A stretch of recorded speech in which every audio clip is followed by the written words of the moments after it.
All right, folks, so now that we've done solve by graphing, solve by substitution, and solve by elimination, we are ready to talk about special cases.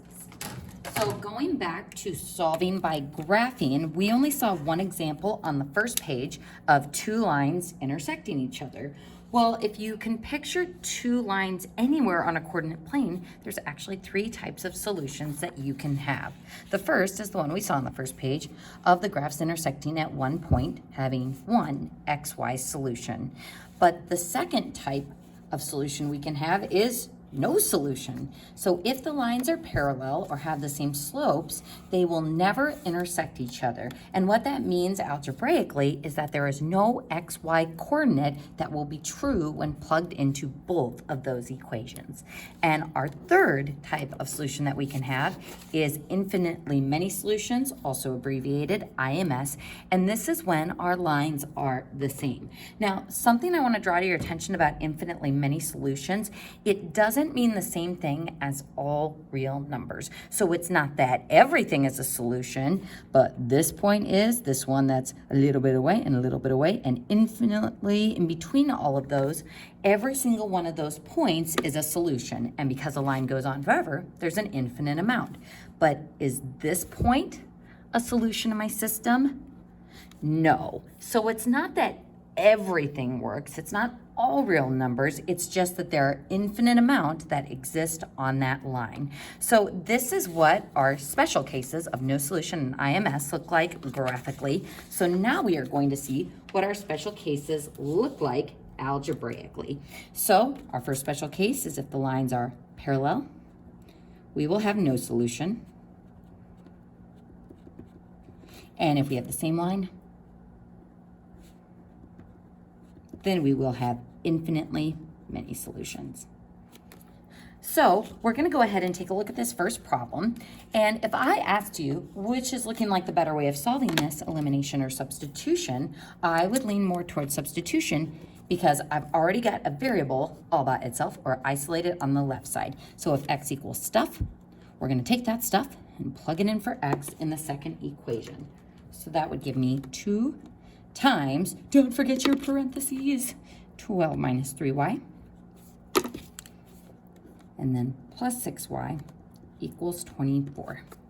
So now, simplifying by distributing, we get 24 minus 6y plus 6y equals 24. So at this point, nothing extraordinary happening, but uh-oh, when we go to combine our like terms, goodbye, goodbye, and we get 24 equals 24. And if you wanted to, you could subtract 24 and get 0 equals 0. But our big indicator here that we have a special case is our variables have canceled. Now, in this example, our variables canceled and we got a true statement. This means that the solution to the system is IMS. So it's not x equals 24, it's not y equals 24. This just means that these two lines, when they intersect, will always be intersecting or will always be true. So any xy coordinate on that line would be a solution. So our final answer to this system, because again, we're trying to solve this, our solution is that there are infinitely many solutions.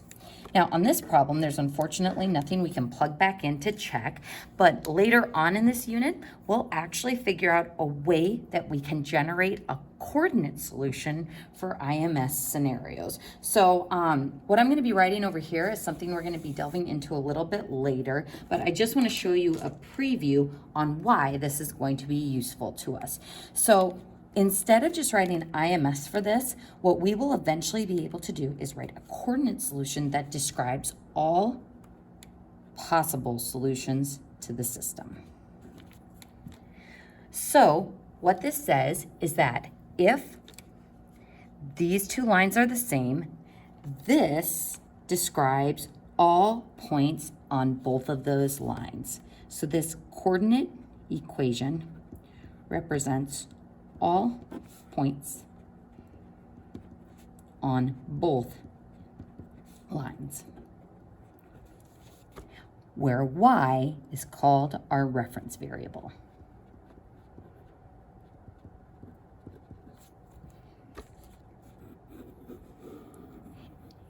And again, what this is going to be useful for is being able to generate solution points. So instead of just saying, oh, hey, there's infinitely many solutions, this coordinate formula would allow me to generate any point on this line given a certain y value. So if we choose a y value, we can find the corresponding x value that goes with it. So for example, if I wanted to generate a point that exists on both of those lines, I could choose a y value, let's just say 3. So I chose this. And if I plug 3 in to the x part of the coordinate formula, plugging in that 3 for the y, we would get 12 minus 9, or 3. So this is nice because we have generated an actual point on these two lines that would work in both of those equations. So 3 is a solution. But what's nice about this is I can generate more solutions. So what if I picked a y value of 4? If the y value is 4, then the corresponding x value that goes with it would be negative 3 times 4 is negative 12. And then 12 minus 12 would be 0. And here is another coordinate that would exist on that one line.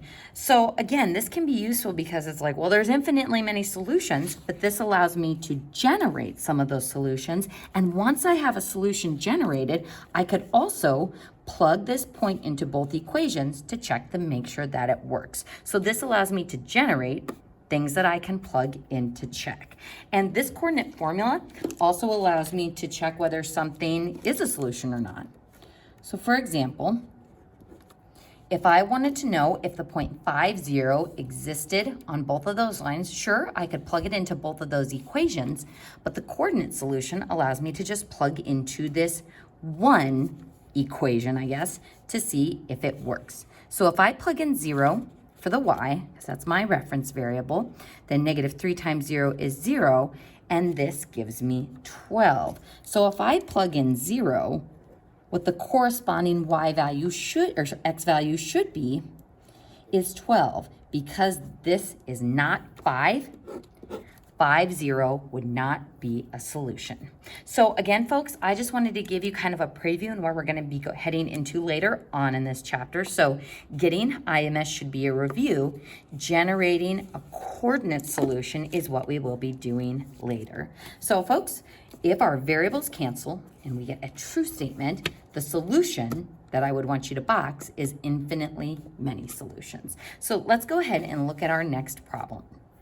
If I look at the setup of this one, is substitution or elimination looking better? And I guess you could ask if graphing would be good as well, but I wouldn't want to get those equations into slope-intercept form. So elimination is looking best because our variables are stacked. So I'm going to label number 1, label number 2, and just like in the last video, we're trying to get equal value and opposite signs. So I'm looking at my y's, and I see that they're slightly smaller numbers than my x coefficients. So I'm going to multiply equation 1 by negative 2 so that I will get negative 4y, which would add to positive 4y to cancel. So my new equation number 1 would look like negative 6x, negative 4y, and negative 20. And again, I actually like to draw those little rainbows going because it's really easy to miss distributing to that last term. So then, adding these two equations together, negative 6x and 6x, they cancel. 4y and negative 4y, goodbye! And then 30 and negative 20, it is important that we still add those. We get 10.